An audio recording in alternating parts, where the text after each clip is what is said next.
Daha ben gezmiyorum. Kaytayım. Gezmek gerekli çapında. Yüzeye bir süre soruya göre. Bu bağlamda göre. Atak anlamadı. Yetişkensiz.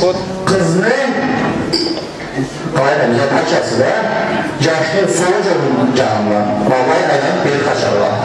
Caşan'ın iyazıyla gitti. Bir kere öttü de bunun işkelerinde bütün caşkesi yetti. En tehlikeli öttü ve iki oldu. En tehlikeli öttü, üç oldu mu? Caşka oğlu ayıptı. Kız üç öğretmeni sonra havalı kimsede bu şoban edildi. Havalı olsa kızını alıp geldi, aşağı o söyleyen yerine getirdi, sabrolma etti, gitti caş. Kırsı geldi bağlanası olur. Bu birinci öğretmenleri sonra, öğretmen öğretmenimizde caş kayan kız var, tezgah zamanı kesin öğretmen dedi. Ondan sonra okulu ikinci kereni İngilizce birlikte kızdı. Alda, kaydan, kurulup, yönetik, mağdan. Kız sonra şükrünün töresi, kızlar olan kişti.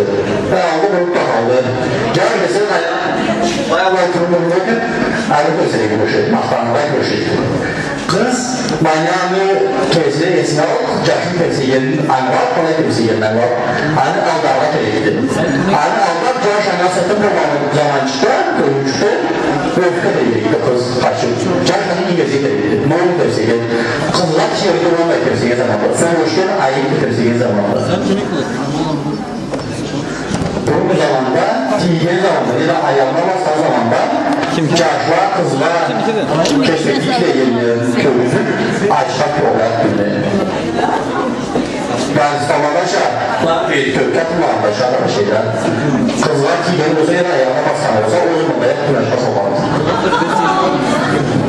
Ondan sonra canınız demek var. Canınızın zamanında Boz köyünde caşlı kızlar kesinin temsil gideri köyünde dayan ayrı kızlar geri köyünde etkiliği var. Canınız boşaldı mı etti?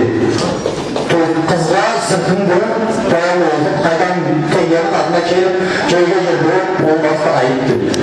Kızlar sırtını vurma bulma etmesi yeni zamanda para çekişer. Allah hayırsa bayram buna kadar yare oğlanla öğreniyor belki pekes. Allah'tan olsun sağ olun.